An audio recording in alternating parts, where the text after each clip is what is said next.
Hey guys, AJ here, back with another one, coming to you from election night.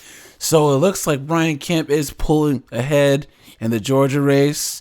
Now he was losing earlier today, but that was predicted. They were saying that people who tend to vote more Democrat side vote early voting. So Stacey Abrams, she would probably have a good lead, but then the Republicans usually vote the day of. So then Brian Kemp would pull ahead. And it looks like that's what he's doing. He's pulling ahead quite strong. So we all know who I want to lose. I would say we all know who I want to win, but I care more about Stacey Abrams losing more than anything else. So someone had reached out to me after watching one of my videos and asked me, like, why has the Stacey Abrams thing been such kind of a something that I've focused on since the beginning of this channel? And this video came out about 3 days ago, and this small little blurb can really illustrate what pisses me off about Stacey Abrams. So let's get into this. And one more time, I'll just reiterate my point about why I really hope she loses. Let's get into it, guys. Votes. So mathematically, if you have even more of the black vote turnout, you might have won that election. Where is the black vote for you right now? Because some observers have said it's not as enthusiastic as it was last time around. Again, this is a question of who's doing the polling and who's doing the counting. We have seen record turnout. Black men have increased their participation rates by 52% over 2018. Now, like I said, my tinfoil hat's on, but hey, look, the reason why Democrats have not said the word black men. They have not said the word black, the words black and men, and Lord knows how long, unless it involves incarceration rates or George Floyd getting shot by the cops.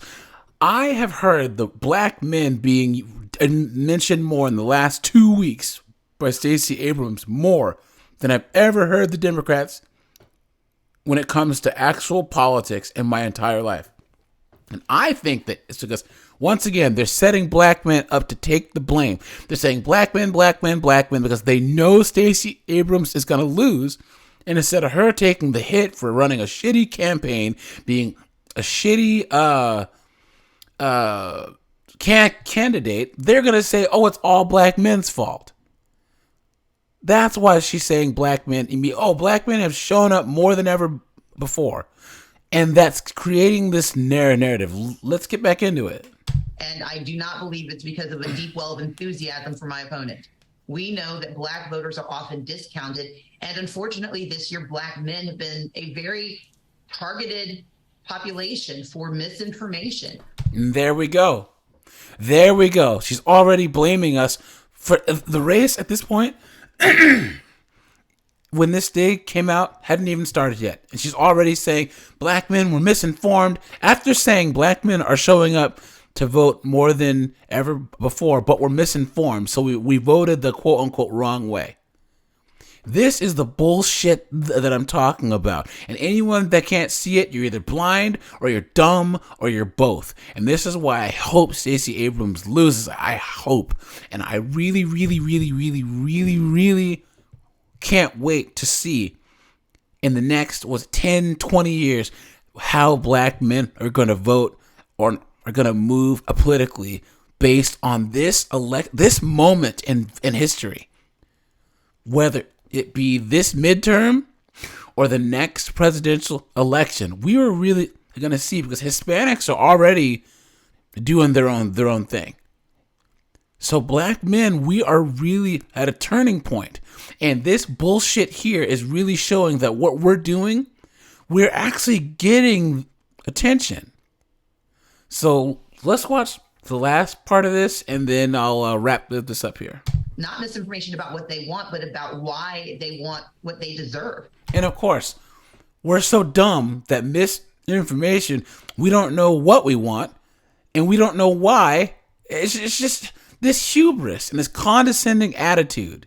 And my campaign has been the only one that has very intentionally, thoughtfully, and consistently reached out. Bullshit. That has been misconstrued as concern, when indeed it's just respect. I know I'm not entitled to a single vote. And she couldn't even say, you know what? I am concerned about the black male vote. Because you know what? My cabinet or my team and the Democrats have ignored black men and have made them feel not wanted or that their needs aren't trying to be addressed. But moving forward, I could ... She couldn't even do that. And you wonder why a lot of black men are just saying, you know what, screw it. I've got to work for every vote I get. And I've worked very hard to engage black voters because I know that they are the cornerstone of victory in the state of Georgia. And I was not going to leave a single stone unturned. So they're a cornerstone of victory, and they were the target of a lot of voter suppression. For a lot of Americans. And I'm going to end there because she always gets into this voter suppression stuff. And that's that hubris. Well, there's people that are being suppressed because obviously if people aren't voting for me, it's because they aren't being allowed to vote. Because everyone that's being kept, there's just throngs of people out there that are trying to vote for me, and there's this magical system that's put in place that's key. It's just bullshit. So, all right, you guys, that's kind of a rant. I'll probably drop another video after the election's actually called because it looks like Brian Kemp is gonna win. This is AJ, guys, and I am out of here. Stay safe.